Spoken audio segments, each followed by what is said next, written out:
우리 공화당을 위해서 국민들에게 알리기 위해 여러 가지로 봉사하시는 애국 동지 여러분, 반갑습니다. 특별히 충남도당도 오늘부터 온양온천역에서 홍보관을 시작했습니다. 그래서 저도 제 지역구이기 때문에 가봐야 되지만 오늘 방송인에서 참석을 못했습니다만은 오늘 또 대구에서도 우리 동지들이 많은 활약을 또 하고 있습니다. 우리 조원진 대표님께서 요즘에 계속 방송에서 총선의 흐름을, 이 전국의 흐름을 정확하게 짚어주고 있습니다. 또 무엇보다도 조원진 대표님께서 조언하는 대로 전국이 움직여지는 것을 보면서 참 놀랍다 하는 그런 생각을 하게 됩니다.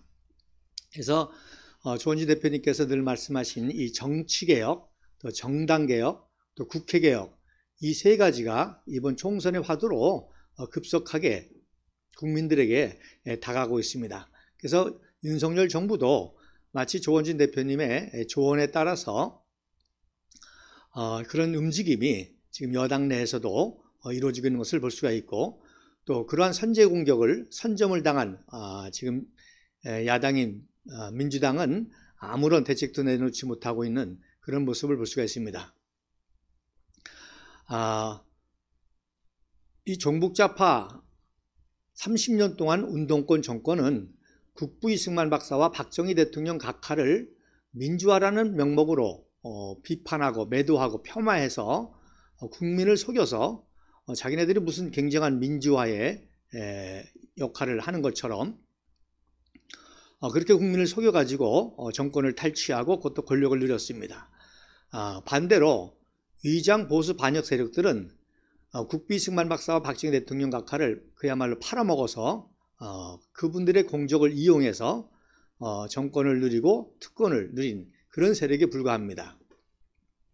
그런데 놀라운 변화가 이 촛불 탄핵과 종북좌파 정권 5년과 그리고 정권이 바뀌었지만은 이 탄핵의 과정의 7년 동안에 종북좌파의 모든 민낯이 다 드러나고, 놀라운 것은 우리도 아는 것처럼 종북좌파 5년 정권의 검찰 정권으로 앞장섰던 윤석열 검찰총장을 이 탄핵파가 윤핵관이라고 그러죠. 탄핵파가 영입해가지고 정권 유지를 했는데, 그러한 윤석열 정부조차도 이제 종북좌파와 여당 내의 탄핵 세력, 또 이 의장 보수 세력을 개혁하고 퇴출시키지 않으면 정권이 힘들고 또 대한민국을 발전적으로 이끌어 나가기 힘들다고 하는 그런 생각을 한 것 같아요. 그래서 급속하게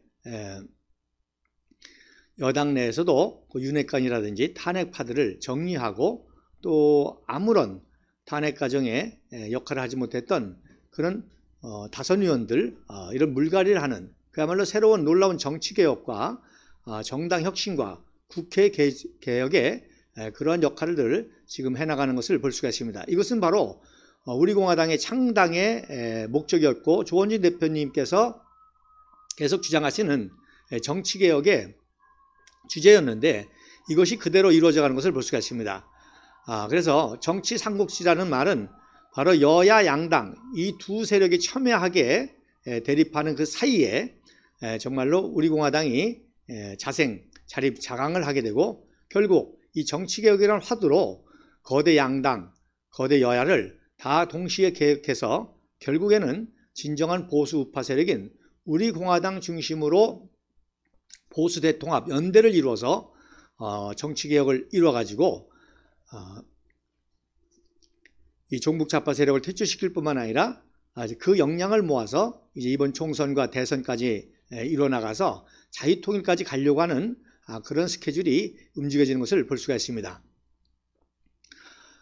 그런 의미에서 우리 국부 이승만 박사와 박정희 대통령 각하의 그 위대한 업적들은 정말 인류 역사상 그 어느 나라와 어느 민족과 비교해도 손색이 없는, 그리고 내놓을 만한 자랑스럽고 위대한 역사입니다.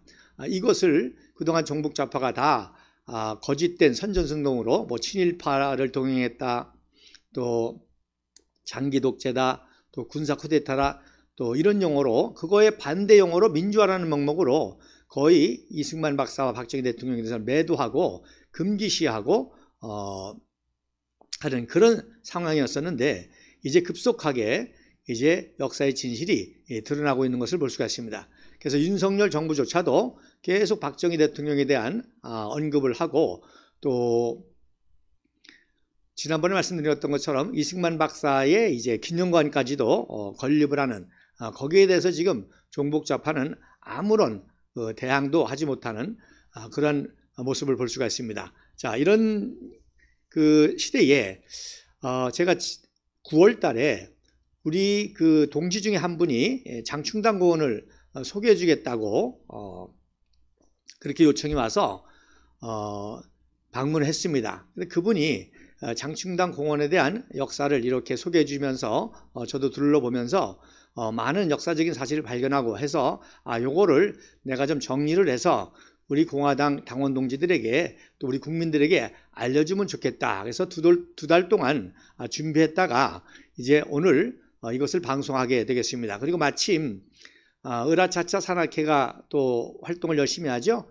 지난 산악회 때는 또 우리 조원진 대표님께서도 방문하셔서 같이 산행을 했는데 이번에 그 번개팅이 있다고 그래요. 그래서 그 으라차차 산악회의 그 동지들과 함께 또 관심 있는 우리 당원 동지들과 함께 제가 이제 내일 토요일 날 장충당 공원의 역사 투어를 이렇게 가이드를 하면서 순례를 하려고 합니다.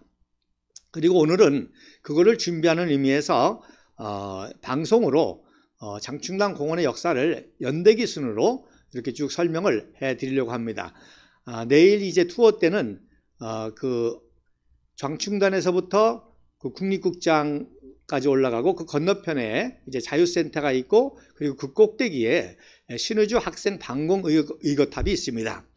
어제가 제 78주년이었죠. 그래서 1945년 11월 23일 날 신의주 방공 의거가 일어난 78주년이었기 때문에 어제도 관련 인사들이 뭐 건국회라든지 자유총명령에서 기념식을 했던 것 같습니다. 그래서 그 꼭대기에 그 반공 의거탑이 있는데 이제 거기까지 올라가면서 쭉 설명을 하게 될 텐데 이제 그러다 보니까 이제 연대 순이라기보다는 내일은 이제 그 지나가는 위치마다 서 있는 그 기념물과 동상들을 설명하면서 나갈 것입니다. 자, 그러면 한번 첫 번째 사진 한번 보시죠. 자, 첫 번째 사진에 보면 제가 타이틀을 장충당 공원 역사 순례 투어라고 이렇게 했고요. 여기에는 대한민국 최초의 그 독립과 방공과 건국, 구국, 호국, 한강의 기적의 성지와 같은 그런 기념물들이 많이 있습니다.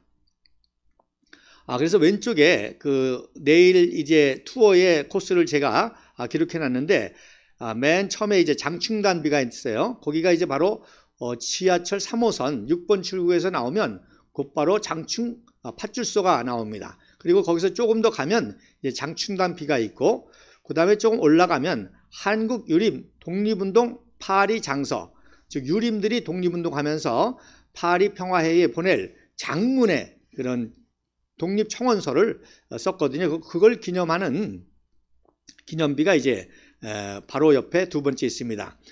그래서 제가 그 발언 시간에도 회의 발언 시간에도 말씀드렸던 것처럼 137명이 서명을 했는데 그 중에 손진창이라고 하는 분이 계십니다. 그분의 손녀가 바로 서울시당의 손정석 동지이고 그분이 바로 할아버지의 그 건국훈장 애족장을 받으시면서 연금을 받으시는데 그것을 모아서 우리 공화당의 특별 당비로 후원하고 있습니다. 자, 그런 이제 유서 깊은 한국유리 독립운동 파리 장서비가 있고요. 그 다음이 이제 그 유명한 이준열사 동상이 있고요. 그 위에 이한흥 선생님이라고, 이한흥 선생님은 바로 이준열사보다도 2년 전에 영국에서 영국 공사로 있다가 자결하신 분입니다. 그리고 그 위에가 외솔 최현배 선생님, 유명한 한글학자죠. 그래서 최현배 선생님 기념비가 있습니다. 그 다음에 그 건너편에는 유명한 장충체육관이 있습니다. 그래서 박정희 대통령도 장충체육관에서 후보 또 이 대통령 후보 추대식도 하고 또 우리가 2017년 8월 30일 날 바로 장축체육관에서 대한애국당 창당식을 했죠. 그리고 그 바로 밑에 5.16 혁명을 성공한 박정희 장군께서 최고의 의장이 되시고 6월 15일 날 바로 그 의장 공간에 들어가시는데 바로 그것이 바로 그래서 혁명의 본부와 같은 그런 그 장소로 사용하게 됩니다. 자, 그리고 또 쭉 올라가서 유관순 열사 동상이 그곳에 있습니다. 원래는 이제 나중에 설명을 드리겠지만 원래는 남대문에 있었는데 남대문에 지하철 공사를 함으로 인해서 일로 옮기게 되죠. 그래서 유관순 열사 동상이 있고 또 쭉 올라가면 3.1운동 기념탑이 있습니다. 그리고 그 위에 올라가면 이제 국립극장이 있죠. 그 국립극장 입구에 제1거류민단 단장을 하셨던 김용환입니다. 죄송합니다. 김용환 동상이 있습니다. 그리고 건너가면 자유센터가 있고 그 자유센터의 그 입구에 최근에 국부 이승만 박사의 동상과 그리고 3개의 동판 부조를 설치해 놨습니다. 그리고 그 밑에가 바로 이제 그 신라 호텔이 있었는데 그 신라 호텔이 원래는 영빈관이었고 그 영빈관은 원래 또 일제가 만든 방문사 즉 이등방문 이토 히로부미를 추모하는 그 방문사를 세웠던 것인데 그 자리에 이제 이승만 대통령께서 영빈관을 세우려고 추진했고 박정희 대통령이 영빈관을 완공한 후에는 이제 신라 호텔이 세워지게 됩니다. 그래서 이거 하나하나가 정말로 우리 대한제국에서부터 이어지는 대한민국의 위대한 항일과 또 반공과 건국, 구국, 호국, 한강 기적의 성지들인 것을 볼 수가 있습니다. 자, 그럼 그 다음 사진에 보면 그래서 그 다음 사진을 보면 왼쪽이 바로 장충단입니다. 그래서 전서체로 썼죠. 그래서 순종, 황태자가 썼는데 장충단이 이제 있고 그 다음에 이제 맨 끝에 그 자유센터 끝에 신의주 학생 방공 의거 탑이 있습니다. 1968년도 제23주년 때에 건립한 그 이거 탑이 있고요. 그리고 오른쪽 사진이 바로 박정희 대통령 당시에 만드셨기 때문에 박정희 대통령 각각께서 친히 친필휘호로 학생 방공의 탑이라 그리고 박정희 이름이 있고 밑에 메모리얼 오브 안티 커뮤니스트 스튜던트라고 하는 그 영어로 새긴 기념비가 있습니다. 그래서 오늘 시간이 되는 대로 장충단에서부터 학생 방공의 탑까지 쭉 사진을 보면서 설명을 해드리고 내일은 이제 직접 현장에 가서 말씀드린 대로 그 위치에 따라서 쭉 설명하면서 가게 될 것입니다. 자, 그 다음 사진에 보면 자 이제부터 이제 본격적으로 장충단의 역사가 있게 되는데 자, 그 유명한 이제 우리 한민족 한반도 역사상 희노애락이 있지만 가장 정말 비참한 비극 중에 하나가 바로 국모 명성황후가 궁정에서 살해된 사건입니다. 그걸 을미사변이라고 그러죠. 그래서 이 을미사변에 대해서도 굉장히 그 오해가 많은데 특별히 명성황후 민비에 대해서 굉장히 왜곡된 의견들이 많이 있습니다. 그래서 한마디로 쉽게 말씀드리면 많은 사람들이 민비를 많이 외도하죠. 우상을 숭배했다 등등 많이 이제 매도를 하는데 자 그렇게 나쁜 여자면 일제가 왜 죽일 이유가 어디 있어요? 내버려둬도 망하는데 즉 일제가 조선을 식민지하는데 최대한 걸림돌이 되니까 명성황후를 시해한 거죠. 이놈들은 고종 황제도 살해할 수가 있습니다. 대통령도 저격하고 암살하는데 근데 고종 황제는 그야말로 별 능력이 없고 바로 그 배후에 움직이는 명성황후가 일제 식민지와의 걸림돌이 된다 해서 시해를 한 것이죠. 그래서 여러 가지 뭐 인격적이고 또 그런 장단점이 사람에게 있을 수 있지만 바로 명성황후는 어떤 의미에서 최초의 국제 외교의 능력을 안 분입니다. 그래서 미국 선교사들의 영향을 받아가지고 국제 외교의 능력을 알아서 바로 일본의 침략을 막아보려고 러시아와 친러 정책을 하니까 그래서 결국에 시해를 당했던 것입니다. 자, 이때 이 을미사변에 그 놀라운 또 기적적인 일들이 많이 일어났는데, 원래는 이제 이 일본에서 비밀리에 낭인을 가정해서 그 을미사변에 참가한 사람들은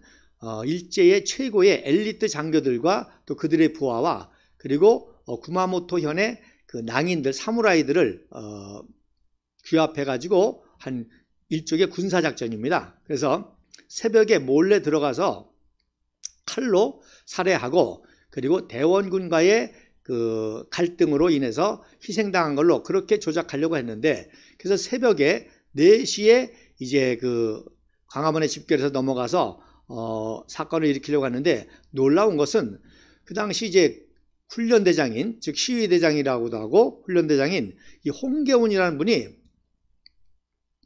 갑자기 새벽에 순찰이 나가고 싶어가지고 우연히 순찰 나갔다가 이 일단의 그 사무라이 무리들을 보고 싸움이 일어났던 것이죠. 그러니까 홍계훈을 이길 수 없으니까 이제 일제가 뭘 사용했습니까? 총기를 사용했죠. 그래서 원래 총기를 사용하면 안 되거든요. 왜? 노출이 되지 않습니까? 그래서 할 수 없이 총기를 사용해서 홍계훈이를 제압하고 들어가서 이제 칼로 시해를 한 거죠. 그래서 이 홍계훈이 때문에 권총을 사용함으로 인해서 장안이 다 알게 되고, 그래서 을미사변의 진실이 묻혀지지 않고 이렇게 세상에 알려지는 이 계기가 됐습니다. 그래서 이 홍계훈이가 그때 이제 순직을 했기 때문에 이제 5년 후에 1900년 10월 27일 날 그 민영환 장군이, 그 당시에는 육군부장이라고 해서 중장급 장군이었는데, 민영환 대감이 바로 홍계훈과 그 부하들을, 순직한 부하들을 모시는 현충원으로 조성을 했던 겁니다. 그래서 매년 봄과 가을에 제사를 지내던 그 제사터가 있기 때문에 오른쪽에 보면 장충당 터라고 하는 기념비가 지금도 보존이 되어 있습니다. 그러다가 이제 그 군인들뿐만 아니라 그날 이제 이 낭인들의 그 오코로의 명성황후를 시하려고 할 때 이경직이라는 분이 문관 대신이었지만, 국내부 대신이었지만 맨손으로 막다가 팔이 잘리고 그리고 난자당해서 또 순직하게 됩니다. 그래서 그런 분들까지도 모셨죠. 그래서 나라를 위하는데 무관과 문관 구별이 없다 해서 이분들을 모신 겁니다. 그러다가 이제 1881년 이모군란과 1884년 갑신정변 때까지도 소급해가지고 모신 그런 순국의 선열들을 모신 재단터가 바로 장충단이 되겠습니다. 또 놀라운 것은 결국 민영환 대감도 1907년도에 이제 한일합방, 1905년도죠.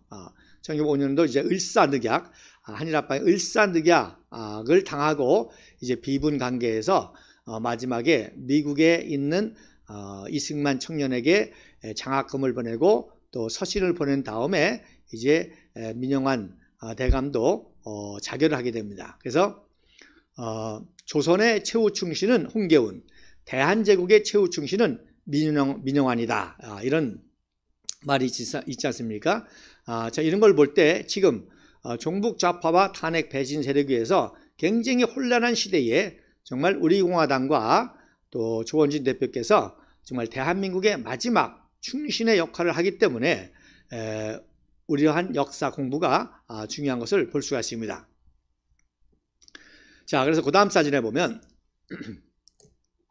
자, 그 다음 사진에 보면 이제 이렇게 해서 19차례까지, 즉 1년에 2번이니까 차례를 지내다가 어떻게 됩니까? 1910년도 8월 29일 날 한인 병탄으로 해서 대한제국이 사라지게 됩니다. 그러니까 당연히 일본 입장에서는 자기네들의 아킬레스건과 같은 을미사변을 기억하는 사건이니까 장충단을 이제 훼손시키기 시작하죠. 그래서 장충단을 하나하나씩 훼손하기 시작하는데, 이제 특별히 1919년 3.1운동이 끝나자마자 이제 본격적으로 이러한 그 저항정신, 항일정신, 독립정신을 말살시키기 위해서 일제 총독부가 이제 장충단을 공원화합니다. 그러니까 이건 현충원이니까 공원하면 안 되지 않습니까? 공원이라는 거 놀이터인데, 그래서 공원화하면서 또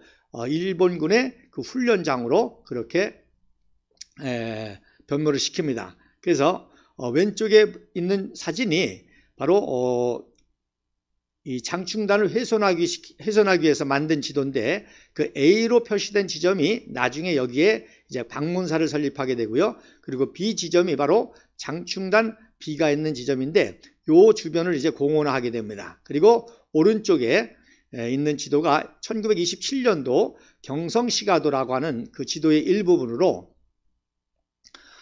장충단과 관련된 유적들을 표시한 그런 지도가 되겠습니다. 그래서 검은 점이 요리정, 또 처소, 장충포열, 양이연, 장무당, 그리고 장충당비는 여러분 중앙에 보시면 개울이 보이죠? 그 개울 건너편에는 이 백오라고 표시된 곳이 바로 장충단 비가 있던 자리입니다. 그래서 이렇게 본격적으로 훼손하기 시작하는 겁니다. 자, 그 다음 사진에 보면, 자, 드디어 1932년 10월 26일 날, 자, 11.6, 이때는 뭐였죠? 즉, 안중근 의사가 이토 히로부미를 하얼빈에서 명성황후를 시해한 죄라고 첫 번째 죄목을 달아서 이토 히로부미를 암살합니다. 그래서 이토 히로부미는 일본 제국의 초대 수상이죠. 그 다음에 조선 통감부의 초대 통감부입니다. 그래서 안중근 의사가 살해한 이날 이제 32년도, 그러니까 13주년쯤 되죠.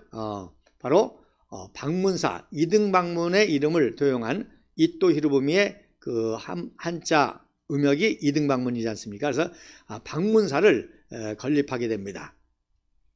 근데 그 방문사도 이 경희궁의 일부 건물의 건축 자재를 이용해서 방문사를 세우고, 그리고 경희궁에 있던 흥화문이라고, 그 흥화문을 이건이라고 합니다. 이주해서 세운다 해서 이건이라는 말을 쓰는데, 이전시켜서 방문사 앞에다가 설치합니다. 여러분 왼쪽 편에 보시면 그 당시 엽서에 있는 사진입니다. 그래서 왼쪽에 이제 흥화문이 문처럼 있고, 그 뒤에 이제 방문사가 있고, 그리고 그 언덕을 춘묘산이라 그렇게 했습니다. 그래서 이토 히로부미의 아우인 춘묘를 이용해서 춘묘산이라고 해서 이렇게 철저하게 장충단을 훼손하면서 이런 왜곡적인 건물을 세우게 된 것입니다. 자, 그러다가 1948년도 이제 대한민국이 건국하면서 바로 국부 이승만 박사가 제일 먼저 이제 장충단 공원을 회복시키기 시작합니다. 그래서 방문사를 해체하고, 그리고 영빈관이라고, 이제 우리나라가 나라가 됐으니까 외국의 사절들이 많이 올 거 아닙니까? 더욱이 우리 대한민국은 유엔과 또 미국의 전폭적인 지원에 의해서 세워졌기 때문에 유엔의 인사들이라든지 미국의 주요 인사들이 많이 방문하니까 그분들을 모시는 영빈관으로 건립을 추진했는데, 그러자마자 6.25 기습 남침으로 인해서 무산이 됐죠. 그러다가 1958년도에 다시금 영빈관을 재추진하게 됩니다. 그런데 역시 4.19로 인해서 또 무산이 되고 연기가 됩니다. 그러다가 1967년도 박정희 대통령께서 영빈관을 드디어 완공합니다. 그리고 제6대 대통령 선거, 6대 대통령 선거에 당선됐기 때문에 최초로 이제 영빈관에서 이제 취임 만찬을 하게 됩니다. 그러다가 이제 1973년도에는 아예 박정희 대통령께서 최고급 특급 호텔을 건축하라고 해서 이병철 회장이 지은 호텔이 바로 오늘날 신라 호텔입니다. 그리고 이 영빈관은 영빈관 현판을 그 흥화문 현판으로 이렇게 설치를 하게 됩니다. 그래서 오른쪽에 보면 바로 신라 호텔의 정문이 바로 흥화문을 이전했는데 거기다가 영빈관이라고 하는 편액을 달아서 지금까지 이제 보존을 하고 있는 것을 볼 수가 있습니다. 자, 한마디로 말해서 국부 이승만 박사와 박정희 대통령 각하는 이러한 문화와 역사를 회복해서 우리 국민들의 민족 정기를 회복시키고 합력하는 것이 가장 중요한 업적 중에 하나였습니다. 뭐 한강의 기적, 뭐 경제적인 부흥, 이것도 중요하지만 제일 중요한 것은 바로 우리 한민족의 민족 정기를 이렇게 회복시키는데 이승만 대통령과 박정희 대통령이 큰 역할을 하실 것입니다. 그런데 오히려 종북 좌파가 이렇게 매도하죠. 즉 초대 건국 대통령 이승만 대통령이 친일파를 등용했다. 그래서 민족 정기를 훼손시켰다. 그거 하나로 완전히 국민들과 청년들을 왜곡시켜가지고 이승만에 대해서는 아예 들으려고 하지 않습니다. 제가 한국에 와서 자주 경험하는데 청년들을 만나서 이승만 얘기를 하려고 그러면 아예 하지 못하게 합니다. 왜? 민족 정기를 말살한 독재자다. 또 그 다음에 박정희 대통령 얘기를 하려면 군사 쿠데타를 일으키고 인권 탄압했다. 그래서 아예 들으려고도 하지 않습니다. 그래서 그럴 정도로 그렇게 쇠뇌를 시킨 게 종북 좌파의 역사 왜곡인데 이제 하나하나씩 이렇게 진실이 드러나게 되는 것을 볼 수가 있습니다. 그래서 이승만 대통령과 박정희 대통령의 여러 업적 중에 하나는 정말 일제 36년 동안 잠재되어 있던 우리 국민의 민족정기 DNA를 회복시켰다는 것이 중요한 것입니다. 자, 그 다음 사진에 보면 그래서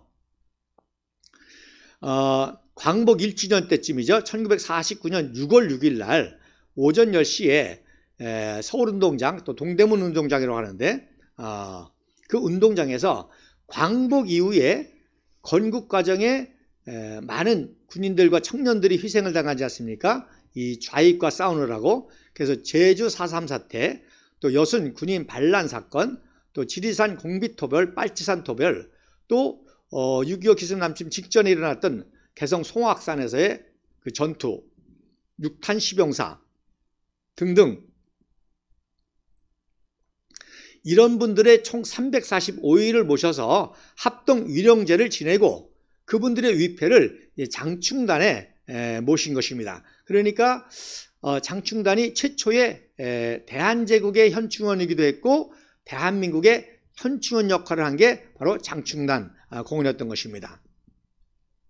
그리고 그 다음에 1950년 6월 달에는 이제 더 많이 그동안에 희생당한 분들을 다 이렇게 찾아내서 약 1300위를 모시고 합동 위령제를 했고 또 장충단에 모신 것입니다. 그래서 이게 굉장히 오래된 신문 사진이라 해상도가 굉장히 흐려지만 바로 1956년 이승만 박사가 1954년도에 미국을 방문하고 그 미국의 유명한 성지가 알링턴 국립묘지지 않습니까? 그래서 알링턴 국립묘지를 방문하고 온 다음에 이제 우리도 알링턴과 같은 국립묘지를 만들자 해서 동작동에 조성을 합니다. 그래서 그때까지는 바로 이 장충단 공원이 현충원의 역할을 했다고 하는 것입니다. 그러니까 굉장히 대한민국의 독립과 건국의 역사에 중요하다는 것을 우리가 알 수가 있습니다. 그래서 사진이 굉장히 흐리긴 하지만 맨 왼쪽 하단에 있는 분들이 바로 우리 대한민국의 해군들의 모습이 되겠습니다. 그리고 이제 학생들이 이렇게 또 많이 동원이 되었고 또 여러분 아시는 것처럼 독립과 건국 과정에 우리 학생 청년들이 큰 활약을 했죠. 6.25 동란도 마찬가지지만 그래서 이렇게 제1회 합동회 위령제를 드리는 모습을 볼 수가 있습니다. 자, 그 다음 사진에 보면 그 다음에 장충단 공원이 굉장히 넓은 공터였기 때문에 그 당시에는 대선과 총선의 선거 유세장으로 많이 활용을 했습니다. 자, 그래서 1960년 2월 7일 날 즉 제4대 대통령 유세 모습인데 그때 바로 국부 이승만 박사가 제4대 대통령 후보로 출마를 했고 또 부통령에는 이기붕이 출마를 했죠. 그래서 오른쪽 사진이 그 자유당의 포스터 중에 하나입니다. 그래서 우리가 알아야 될 3.15 부정선거의 진실은 바로 이 당시 이승만 박사가 나이가 85이었습니다. 근데 85이었음에도 불구하고 어떤 지적 능력이라든지 건강상에 아무런 문제가 없었습니다. 오히려 이기붕이 21살 그 연하거든요. 그래서 64세인데 10걸음도 제대로 못 걸을 정도로 건강이 안 좋았습니다. 뭐 유세도 못할 정도였거든요. 근데 이승만 박사가 이제 부통령에게 국민이 선택한 부통령에게 대통령직을 승계하겠다, 이런 발표를 하게 되니까 부통령 선거가 치열했죠. 그래서 야당에서는 이 조병옥과 장면이 대결하다가 결국에 조병옥 박사가 대통령 후보가 되고 장면이 부통령 후보가 됐습니다. 그래서 대통령 선거보다도 오히려 부통령 선거가 더 치열했던 거예요. 그런데 내무부 장관 최은규가 승계서열 2위거든요. 승계서열 1위가 부통령이고 승계서열 2위가 내무부 장관입니다. 그러니까 승계서열 1위인 이기붕이가 저렇게 건강이 안 좋으니까 이제 내가 승계할 수도 있다라고 하는 그런 야망을 가지고 내무부 장관 최은규가 모든 부정선거를 획책했던 겁니다. 나중에 사형을 당하지 않습니까? 그래서 이승만 박사하고는 전혀 무관한 게 이 3.15 부정선거고, 그렇다가 결국 조병옥 박사까지도 결국에 위암이 발견돼 가지고 이승만 박사가 워싱턴에 있는 정말 제일 유명한 월트 리드 그 육군 병원에 가서 치료를 받을 수 있도록 그렇게 다 합니다. 자, 왼쪽 사진이 바로 유세 때 장면인데, 여러분 보시는 그 꼭대기에 있는 건물이 바로 백운루라고, 지금은 아마 없어졌을 거예요. 이 백운루의 모습인데 이렇게 굉장히 많이 모였죠. 그래서 유세하는 그런 모습입니다. 근데 참 놀라운 것은, 제가 이제 그 우리공화당에 들어와서 여러 가지 활동을 하면서 이런 역사에 관심이 많다 보니까 참 신기한 분들을 많이 만나는데, 언젠가는 한번 지하철을 타고 가다가 어떤 한 할머니를 만났어요. 그랬더니 그분이 바로 1960년도 2월 7일 날 장충당 공원에서 이승만 박사가 한 연설을 다 기억하고 있더라고요. 그래서 얘기를 해주시는데, 특별히 이승만 박사가 내 백성은 내가 빌어서라도 빌린다 그러죠. 이렇게 꼬운다, 빌린다. 아니면 또 이렇게 두 손 두 발을 이제 빈다는 의미도 있는데, 내가 어떻게 해서든지 내 백성은 내가 빌어서라도 멀게 살리겠다라고 이렇게 연설을 했다는 것입니다. 그래서 이승만 박사가 1년 국가 예산이 1억 불일 때 8억 불씩 끌어들였지 않습니까? 군사원조 4억 불, 경제원조 4억 불. 그리고 이렇게 끌어들였는데 하야하시고 나서 바로 이런 원조가 중단이 되니까 바로 장면 정권이 굉장히 어려울 수밖에 없고 5.16 혁명이 일어나서 자립경제를 할 수밖에 없는 역사적인 흐름이 있다는 것을 우리 국민들이 또한 아셔야 될 것입니다. 자, 그 다음 사진에 보면, 자, 그래서 이렇게 5.16 혁명이 일어났습니다. 이승만 박사가 참 엄청난 원조를 통해서 백성들을 먹여 살렸는데, 바로 이승만 박사가 하야하고 장면 내각 정권이 들어서면서 원조가 대폭 감소가 되고, 또 포퓰리즘 정책으로 그나마 있는 원조도 포퓰리즘 정책으로 나눠 먹고, 이러다 보니까 또 심지어 공산당이 개입해가지고 오라 남으로 가자 북으로 무슨 평화 통일을 통해서 남한은 쌀이 많고 북한은 전력이 많으니까 우리가 통일하면 잘 살 수 있지 않느냐, 이런 낭만적인 구호로 학생 청년들이 데모를 하니까 제2의 기습남침의 그 위기가 닥치니까 박정희 장군이 혁명을 해서 결국 반공 무혈혁명을 성공하게 됩니다. 그리고 6월 16일 날 이제 국가재건 최고의 의장으로, 이제 부의장에서 의장으로 활동하면서 바로 공간을 바로 장충체육관 바로 밑에 있었던 미니원이라고 그러죠. 지금 이제 국회의장인데, 즉 이기붕 미니원 의장이 사용하던 공간을 바로 혁명본부로 사용하게 됩니다. 그래서 혁명의 건물은 어디냐면, 지금 여러분 그 광화문 대한민국 역사박물관 아시죠? 대한민국 역사박물관. 그 자리가 바로 유소미라고 미국의 국제원조처에서 두 건물을 져줬는데, 지금 하나는 미국 대사관을 쓰고 있고 그 옆에 있는 건물이 바로 서울 빌딩 프로젝트라고 지어진 건물인데 거기를 이제 혁명 사무실로 건물로 썼고, 그 다음에 개인적인 공간은 바로 이 장충동에 있는 의장 공간을 사용한 것이죠. 그래서 이게 지금 없어졌습니다. 그래서 지금은 빌딩 주차장이 됐는데, 그 오른쪽 사진에 보면 이게 바로 그 당시에 그 의장 공간입니다. 그리고 오른쪽에 보면 그 물탱크가 있죠. 그리고 왼쪽에 이제 의장 공간에서 박정희 의장이 이경수 영부인과 그리고 세 자녀와 박지만 군, 또 박근혜 영예 이렇게 달달한 의장 공간 잔디밭에서의 모습이 되겠습니다. 그래서 물론 이제 공식적인 업무를 보는 역사박물관, 지금 역사박물관 그 건물도 중요하지만 바로 또 사적인 공간도 굉장히 중요했습니다. 여기에 어떤 그야말로 비밀스러운 프로젝트 같은 것들이 이루어지고 또 비밀스러운 만남들이 이루어지게 했기 때문에 그래서 혁명본부라고 그렇게 말하는 것입니다. 자, 그 다음 사진에 보면 장충체육관, 바로 옆에 있는 장충체육관을 설명하기 위해서 먼저 뭘 이해해야 되냐면 워커힐 호텔을 이해해야 됩니다. 자, 5.16 혁명정부가 최초로 국내 기술로 건축 사업을 시작한 게 바로 워커힐 호텔입니다. 왜 워커힐 호텔을 세웠냐? 자, 이승만 박사도 골프장을 만들었지 않습니까? 제가 지난번에도 삼성 이병철 회장 얘기하면서 골프장을 만든 얘기를 하는데, 바로 대한민국에 주둔하고 있는 미군 고급 그런 지휘관들이 휴식하고 할 수 있는 그런 공간이 필요한 거예요. 그렇지 않으면 다 일본에 가서 쉬고 오거든요. 일본 가서 골프 치고 오고 일본 가서 쉬고 오고 하니까 두 가지 큰 문제가 생기죠.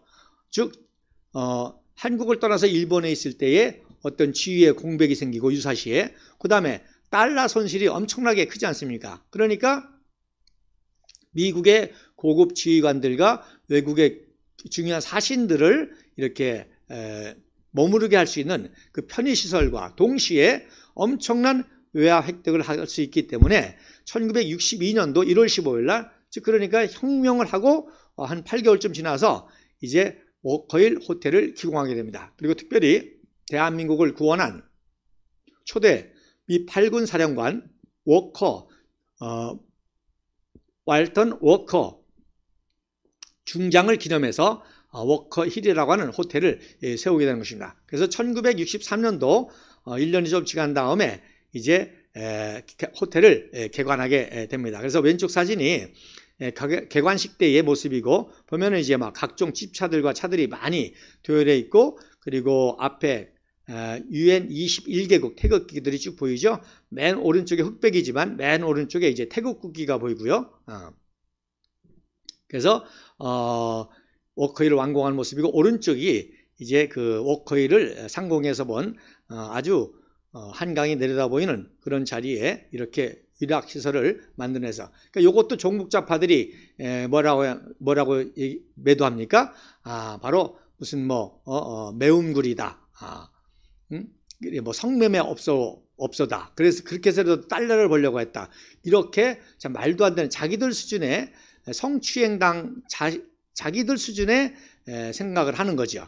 그래서 전혀 그런 게 아니고 이렇게 고급 외교사절과 지휘관들의 편의시설과 의화를 벌기 위한 것이었고, 또 최초의 이 어떤 대규모의 건축 사업을 자립적으로 한 것입니다. 자, 그래서 그 다음 사진, 그래서 이제 중요한 게 장충체육관입니다.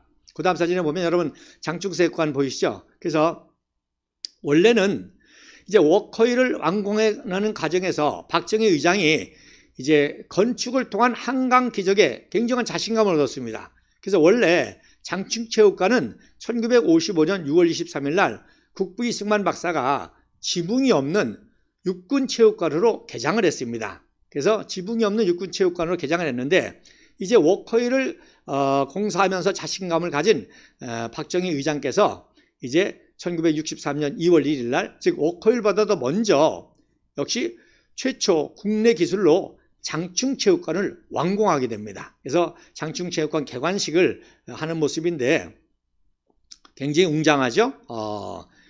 그래서 양쪽 사진이 바로 박정희 의장이 관련자에게 표창하고 하는 그런 모습입니다. 자, 그런데 이것을 종북 좌파가 또 어떻게 매도했습니까?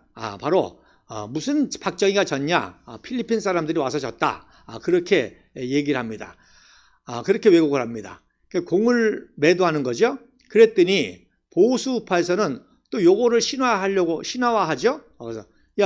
그래서 장충체육관도 우리 기술로 제대로 지을 수 없어서 필리핀이 도와줬는데 이제는 우리가 필리핀을 도와주는 나라가 됐다. 그래서 이렇게 또 신화화합니다. 자, 가장 정확한 것은 국내 기술자와 설계와 모든 것을 통해서 워커힐과 장충체육관을 졌고요. 다만 장충체육관을 감리를 누가 했는가 하면 미국의 벡텔 회사라고 유명한 벡텔 회사가 감리를 했습니다.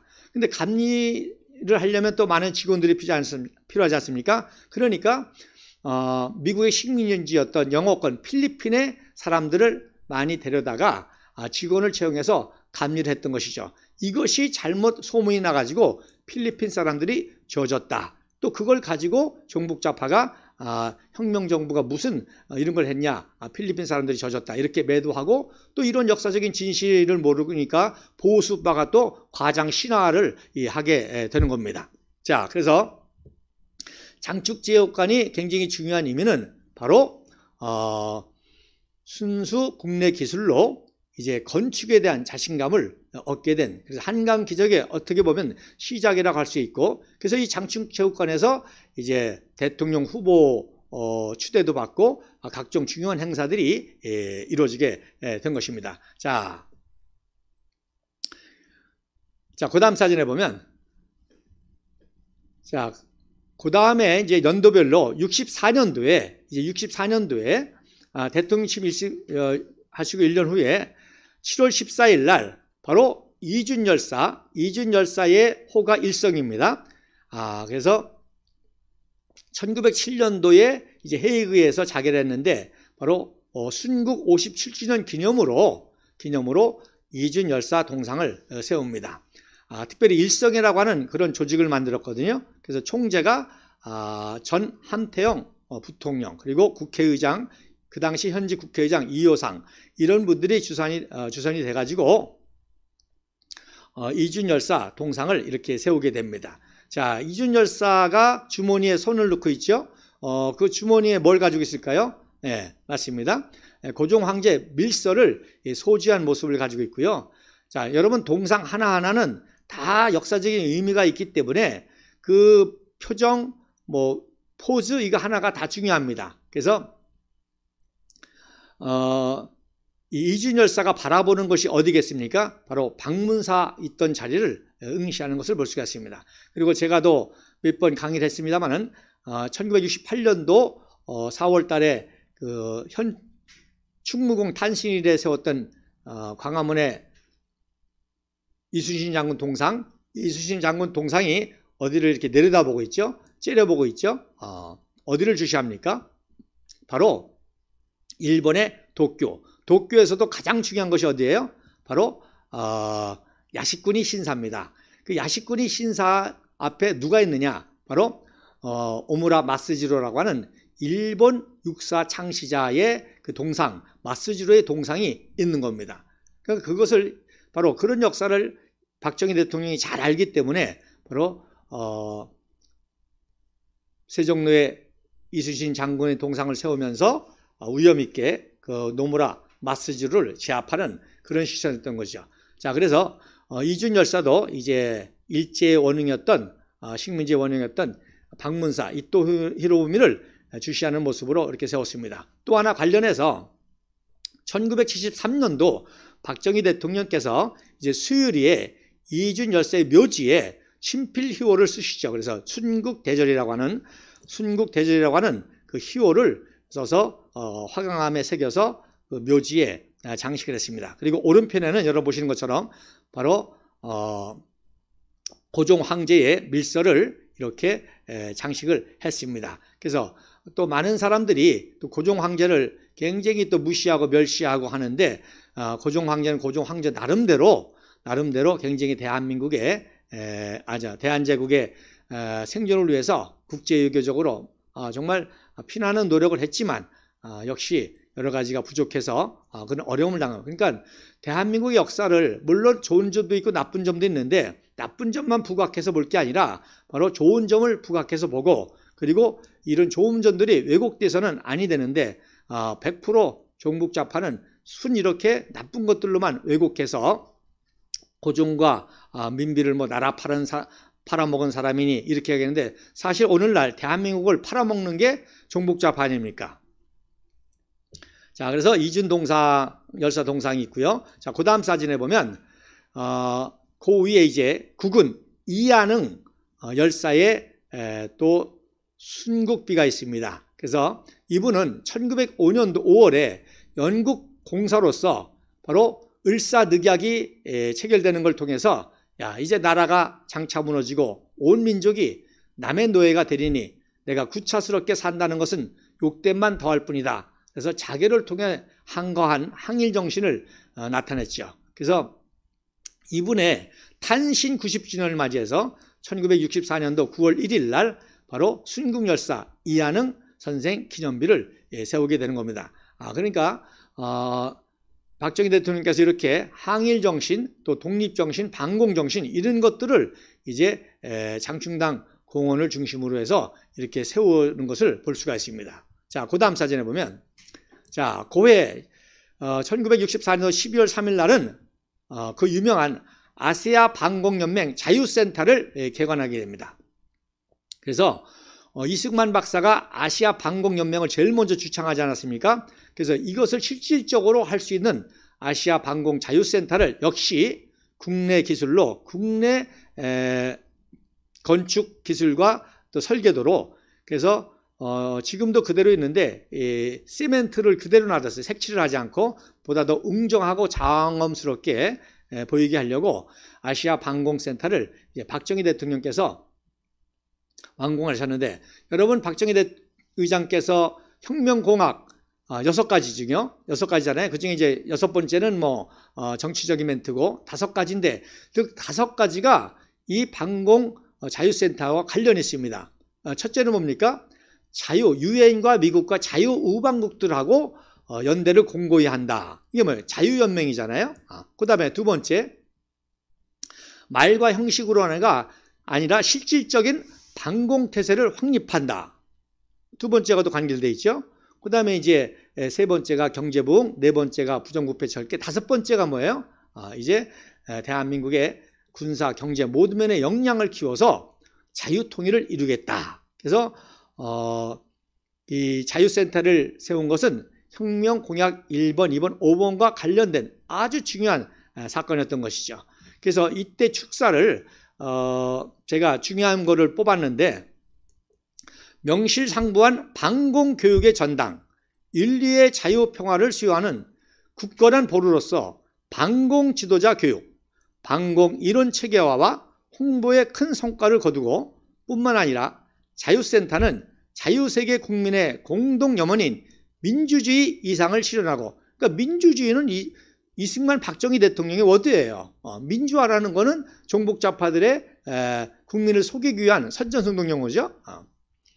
그리고 자유평화의 보존을 위한 자유스러운 복지사회 건설에 창조적 역할을 수행하게 되길 바란다. 결국 자유와 반공의 역량이 결국 경제를 부흥시켜서 복지사회 건설까지 이루게 된다는 것입니다. 그래서 이런 개관식 연설을 하셨습니다. 자, 그리고 그 다음 사진에 보면, 자, 장충당 공원에 수표교가 설치가 되어 있습니다. 수표교. 이 수표교는 원래 청계천에 있었던 거거든요. 1960년 영조 대왕 36년에 준설했습니다. 그랬는데 이제 43년에 7년 후에 좀 보수를 했죠. 그래서 정해년 개조라고 이렇게 써 있습니다. 정해년 개조라고. 그래서 그때부터 있었던 이 수표교인데, 1959년도에 이승만 대통령께서 청계천 복개공사를 합니다. 이게 청계천을 다 덮죠. 그리고 그 위에다 이제 건물도 세우고 도로도 세우고, 그 복개공사를 하게 되니까 수표교를 신영동으로 북악산에 있는 신영동으로 잠시 이전하게 됩니다. 수표교는 굉장히 또 중요한 다리인 게, 즉 수표 장마와 홍수의 물을 측정하는 그런 기능을 가지고 있기 때문에 이 수표고를 합니다. 그리고 이제 또 모전교가 또 있었는데, 여러분 우리가 가끔 집회했던 곳이 바로 소라탑, 그 소라탑 뒤에 거기가 이제 모전교고 그 위에가 바로 수표교가 있었습니다. 그래서 복개공사하는 바람에 신영동으로 잠시 이전을 했는데 1965년도에 이제 장충단 공원에 이렇게 이전을 하게 됩니다. 그래서 오른쪽에 이제 이전된 그 수표교의 모습이고요. 그 왼쪽이 1954년 휴전 끝나고예요. 휴전 끝나고쯤에 그 수표교의 모습인데 물이 장마가 져서 넘치는 그런 모습이죠. 그러다가 이제 여러분 아시는 대로 2005년도에 이제 청계천 복원공사가 시작이 됩니다. 그래서 다시 원위치로 옮기려고 했는데 이미 길이가 맞지 않아 가지고 그대로 이제 수표고는 장충당 공원에 있게 됩니다. 자, 그 다음 사진에 보면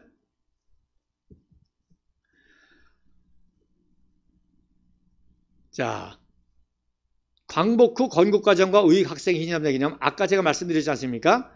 그래서 1968년입니다. 죄송합니다. 68년도에 이제 연도별로 지금 나가지 않습니까? 1968년도 10월 9일 날, 즉 광복 후 건국과정에서 희생당한 그 남로당과 자익들과 투쟁하다가 희생당한 그런 젊은이들, 아까 그 위령제 지내는 거 여러분 말씀드렸지 않습니까? 그래서 68년도에는 그분들을 위한 그 희생 기념탑을 남산에 세웁니다. 남산에. 그래서 남산 케이블카에 그 숭이여고 자리에 있는데 그 위에 이제 요 그 비를 세우게 됩니다. 그래서 짧은 인생 영원한 조국에, 짧은 인생을 영원한 조국에 해서 68년도에 세우게 되고, 자, 오른쪽에 보면 그 뒤에 비문이 있는데, 해돋는 동방의 나라, 아름다운 내 조국 화랑의 얼을 이어받아 너와 나 피와 사랑으로 얽힌 동지여,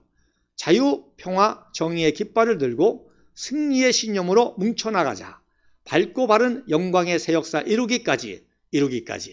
마치 우리 공화당의 그 정신과 이념과 가치와 같아요. 우리도 조국을 위해서 동지애를 가지고 자유, 평화, 정의를 부르짖지 않습니까? 그래서 68년도에 바로 이 탑을 먼저 세우게 됩니다. 자, 그리고 그 다음 사진에 보면 뒤에 이제 건립문이 또 있습니다. 방공청년운동 기념비 건립기가 있는데, 제가 차근차근 한번 읽어보겠습니다. 굉장히 중요한 내용이죠. 대한민국의 건국과정의 정신을 의미하는 거기 때문에, 해방 후 수많은 청년들이 전국에서 일어나 공산당과 항제하여 새나라의 터전을 닫고 그 위에 대한민국 정부가 수립됨과 함께 전국 청년들은 대한청년단으로 뭉쳤다가 1953년 정부의 정책으로 해산되었다. 어느덧 10년이 지나고 1963년 10월 10일 옛 동지들이 다시금 모여 청우회를 결성하고 방공투쟁의 빛나는 역사를 길이 기념할 겸 이 나라 청년운동의 방향을 제시하기 위해 방공청년운동기념비 건립을 결의했었다. 뜨거운 정열과 불굴의 기백을 상징할 만한 고금의 짝이 없는 거대한 비석을 세우고자 돌을 찾아서 이산저산 몇 해를 헤매던 끝에 마침 보령군 미산면 개화리 풍계산에서 뜻맞는 큰 돌을 발견하였으니 1967년 가을 김판석 동지의 사제로서 이것을 구해왔다. 만인이 우러보는 남산 언덕에 자리를 잡고 1968년입니다. 죄송합니다. 1968년 6월 6일 기공식을 거행한 뒤 박정희 대통령의 하사금으로 기금을 삼고 김성곤 의원 등 각계 유지들의 성금을 모아 이 거룩한 역사적 사업을 깨끗이 끝마쳤기에 여기에 대강 그 내력을 적는 바이다. 박정희 대통령은 이렇게 정치자금을 깨끗하게 썼습니다. 깨끗하게 다 이런 데 썼지. 김대중 노무현처럼 뇌물을 모으고 또 정치자금으로 자기 건물을 짓고 아방공을 짓고 이런 걸 하죠. 그래서 이런 역사적인 사업에 박정희 대통령이 다 하사금으로 정치자금을 썼던 것을 볼 수 있는. 그래서 우리도 전두환 노태우, 이제 전두환 대통령도 어제가 추모 2주였습니다만은 전두환 노태우 대통령도 우파의 그 정치가로서 맞습니다. 너무나 좋은 경직들이 많이 있습니다. 그러나 일해재단을 만든다든지 연해동 저택이라든지 정치자금을 개인적으로 썼기 때문에 우리 공화당은 바로 계승하지 않는 거죠. 그분을 보수 지도자로 인정을 하지만, 그래서 이승만 박정희 대통령만은 공족뿐만 아니라 단돈 1원 하나도 정치자금을 헛되이 쓰지 않고 사리사욕으로 쓰지 않고 했기 때문에, 그래서 우리가 두 분을 기리게 되는 것입니다.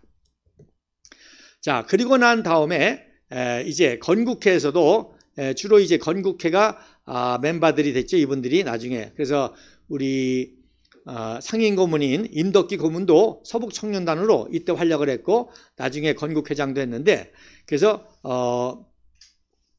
대한민국 건국회에서 또 기념비를 하나 만들었습니다. 그래서 1945년 8월 15일 해방 후 대한민국 건국과정과 1950년 피 어린 6.25 동란을 통해 수많은 청년들의 자기 희생과 투쟁이 없었다면 오늘의 대한민국에 결코 존재할 수 없었다고 믿는다. 조국과 자유를 위해 살신성인한 수많은 반공 청년들의 고귀한 피해 희생에 대한 존경과 흠모의 정을 금할 길이 없다. 8.15 해방 60주년을 맞이하여 누락된 265위 위패를 우선 17,274위의 순국동지의 위패를 동안한 기념비 아래 묻고 순국하신 동지들의 명복을 빌며 다 함께 통일 조국을 향한 새 출발을 다짐합니다. 역시 우리 공화당이 그대로 계승해야 될 정신이죠.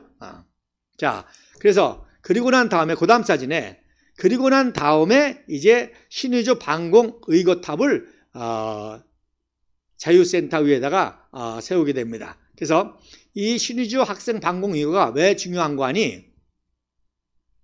인류 역사상 최초로 소련 공산주의에 반대한 투쟁운동이었고 공산주의에 대한 학생운동이었던 것입니다.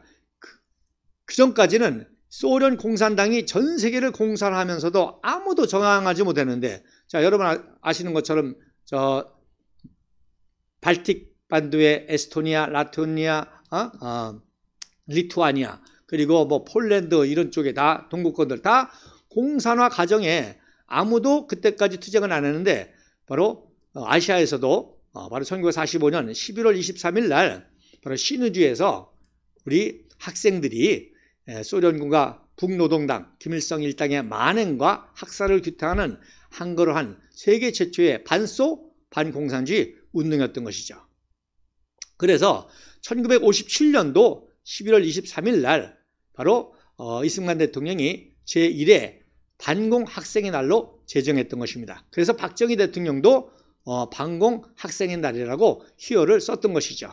그리고 1968년도에 11월 23일 날 바로 제23주년에 4.19 반공 의거탑을 건립하게 됩니다. 그래서 왼쪽에 탑이 쭉 있고 오른쪽에 이제 3명의 학생들이 여학생도 함께 횃불을 들고 투쟁하는 그런 모습이 서 있고, 오른쪽에는 희생당한 학생들의 영정사진을 그 재단 앞에다가 놓은 그런 모습이 되겠습니다. 자, 그 다음 사진에 보면 최초로 공산주의의 위험을 지적한 건 이승만 박사지요. 그래서 이승만 박사가 최초로 공산주의의 실체와 실패를 예언했는데, 바로 1923년도 3월호 하와이에서 발행한 태평양 잡지에서 공산당의 당부당이라고 하는 그런 이론으로 왜 공산당이 왜 망할 수밖에 없느냐, 그 부당한 이유를 이제 기록한 컬럼을 발표했는데, 바로 이게 태평양 잡지와 양쪽의 기고문의 모습이 되겠습니다. 자, 그 다음 사진. 자, 그래서 오늘 이 신의주 반공 이것까지만 설명을 드리고 내일 이제 투어를 통해서 하고 다음 주에 계속해서 방송을 또 하도록 하겠습니다. 자, 그래서 좌측에는 10월 8일 날 동아일보 기사에 나온 사진들의 모습이 되겠습니다. 그래서 사건의 과정은 1945년 11월 18일 날 인민위원회를 신의주에서 열고 소련군과 북노동당 찬양대회를 하니까 한 학생이 용감 있게 연단에 올라가서 무슨 니네들이 해방군이냐, 주민들을 학살하고 탈취하고, 못될 짓을 하고, 그래서 그렇게 항의를 하니까 그거를 이제 진압하는 과정에 신의주 제1교회 홍석황 장로님이 사명을 하면서 많은 학생 다치게 됩니다. 그러니까 이제 학생들이 11월 23일 날 오후 2시에 6개 학교가 연합해가지고 3,500명이 이제 시위를 합니다. 그랬더니 이제 소련군이 전차와 기관총과 심지어 약흑기까지 동원해가지고 무차별 사격을 통해서 24명의 학생들이 순국하게 되고, 김일성이 또 선전선동하죠. 등교하면 선처를 하겠다. 이렇게 해가지고 등교한 학생 1,000명을 체포해서 시베리아로 압송하게 됩니다. 그래서 이때 이제 월남한분이 그 유명한 신의주 제2교회 한경직 목사님, 그 다음에 신의주 동중학교의 그 장도영이 역사교사였는데, 이 장도영이 또 월남에서 대한민국 이 유교동단의 훌륭한 장군으로 또 이제 그 다음에 오제도라는 검사, 오제도도 이때 월남을 하게 됩니다. 자, 그 다음 사진에 보면, 그래서 이 사파로 그린 건데, 그 다음 사진에 보면 이제 기관총, 따발총을 쏘죠. 따발총을 쏘고 또 약흑기가 등장을 해서 태극기를 든 우리 신의주 학생들을 무참하게 하는 그런 사파가 되겠습니다. 자, 그 다음 사진에 보면 박정희 대통령 가까이의 휘오비입니다. 그래서 말씀드린 대로 학생 반공의 탑이라고 휘오비를 친필로 써서 새겼고, 거기 이제 비문이 있는데 역시 비문도 굉장히 중요합니다. 1945년 11월 23일 이날은 신의주 학생 반공 의거의 날. 우리는 이렇게 말하고 이뤘다. 저 압록강물이 흐르듯이 우리의 피가 넋이되어 맹맥히 흘러갈 것을, 또 그대들 가슴속에 스며들 것을. 그래서 우리는 용기와 비겁을 같이 하지 않았다. 드디어 붉은 군대의 총칼 앞에도 굴하지 않고 맨주먹 투쟁으로 혁명을 외쳤노라. 마치 우리 공화당의 그 투쟁의 역사 같아요. 이 불의와 부닥치는 순간 우리들 가슴속에서도 정의의 불꽃이 튀어나옴을 보았다. 어찌 우리가 죽었으랴. 우리의 어른 영원히 살아있어 그대들을 지켜보리라. 그대들은 패하지 않은 사람들의 모습을 보았는가. 단 하나의 조국을 위하여 불길로 뛰어든 꽃봉우리의 외침을, 의 정신을 만대 후손의 길이 간직하자 대통령이야, 박정희 대통령이십니다. 여러 어른과 동지의 정성을 모아 이 돌에 새겨두느라. 사단법인 신의주 의거 기념회 회장 오제도, 그 유명한 오제도 검사가 이때 월남에서 대한민국의 반공검사로서 남노당을 다 처절하고 대한민국 건국하고 6.25 또 이 승전의 기틀을 마련했던 분입니다. 기공은 1967년 6월 5일 날 해서 1968년도 11월 23일 날 제막을 하게 됩니다. 자, 그 다음 사진에 보면, 그래서 신의주 제1공업고등학교 4학년 박태근의 유고를 부모님이 이제 안고 월남을 합니다. 그랬다가 이제 이때 탑을 세우면서 그 동상 뒤에 그리고 이 탑 뒤에 이렇게 모시게 됩니다. 그리고 이제 기념비를 세웠는데, 붉은 이리떼의 총칼 앞에서 쓰러져 조국과 자유의 재단에 피를 뿌린 그대들, 저 목매어 흐르는 압록강물이 오늘도 내일도 길이길이 증언하리라. 의롭다. 반공 학생들의 꽃다운 넋이여 여기 깃들어 통일의 원동력이 되시라. 자, 이제 그 다음 사진, 요거하고 이제 보면은 오늘 맞출 수 있을 것 같아요. 그래서 박정희 대통령이 주도가 돼가지고 이 탑을 건립했는데, 박정희 대통령이 그래도 제일 먼저 윤보선 대통령을 세우죠. 그래서 윤보선 전 대통령을 그 협찬자, 관공탑의 건립에 협찬하신 분의 명단을 쭉 했는데, 제가 다 기록하긴 그렇고 중요한 분들만 기록했어요. 그래서 윤보선 전 대통령, 그리고 박정희 대통령, 그리고 말씀드린 대로 한경직 목사가 신의주 제2장로교에 있다가 담임 목사 내려왔죠. 그 다음에 정일권, 또 조진만 대법원장, 이호상 국회의장, 또 유진호 법제처장, 또 정주영 현대건설, 또 김종필, 또 홍종철 문화공부부 장관, 또 이석재 국세청장, 그 다음에 이제 김영욱, 이때 이제 배신하기 전에 김영욱, 그 다음에 김성곤 회장, 그 다음에 한진의 조중훈, 그 다음에 낭산 김현준, 또 박용학 럭키그룹인가요? 구인의 럭키그룹, 그리고 이제 최창근, 이분도 유명한 사업가로 한경직 목사님을 도와서 영락교를 그 다음에 최태섭, 한국유리, 그 다음에 이제 장충시 한병선, 유명한 장군이죠. 한병선. 그 다음에 김준혁, 고려대 총장 하신 분, 그리고 오제도 등에서 94명의 명단을 기록했고, 문화공보부에서 한국방공연맹 한글에서 또 과학기술에서 했습니다. 자, 마지막 사진 하나 보고 마치도록 하겠습니다. 놀라운 것은 이 방공 학생 기념비 앞에다가 2006년도 노무현 정권 때 야외 웨딩홀 파인힐 홀을 만드는 거예요. 그래서 야외 웨딩홀을 만들어 가지고 유명한 연예인들이라든지 부자들이 결혼식하는 결혼식장을 만들고 1918년 경에는 이제 문재인 정권이 들어서니까 아예 가건물을 세워 가지고 이 신의주 방공 의거탑이 안 보이게 돼 그렇게 만들었습니다. 그래서 여러분 오른쪽에 보면 오른쪽 사진에 보면 여기는 이제 그 보이게 찍었거든요. 그 나무잎 사이로 지붕 위에 오른쪽 지붕 위에 나무잎 사이로 탑이 좀 보이죠. 근데 정면에서 보면 전혀 안 보입니다. 그래서 이런 짓을 이 종북좌파 정권들이 했기 때문에 자 이것도 우리가 정권을 잡으면 이렇게 된 원인을 조사해서 이거 다 해체시켜야 됩니다. 그래서 신의주 학생 방공 의거탑이 보여지고 그래서 방치돼 가지고요. 제가 올라가 봤더니 방치돼 가지고 잔디가 무성하고 녹슬고 했더라고요. 이번에 또다시 가서 확인을 해보겠습니다만은 그래서 이렇게 종북좌파는 철저하게 이렇게 역사 왜곡을 하고 그렇게 역사 왜곡을 하는 이유는 그만큼 이승만 박정희 대통령이 위대하다는 것이고 그 위대한 정신을 우리 공화당 계승해서 바로 주권 정당이 돼서 자유통일까지 가야 될 줄로 믿습니다. 내일 시간 되시는 대로 많이 뵈서 직접 현장에서 투어를 하면서 말씀을 드리도록 하겠습니다. 감사합니다.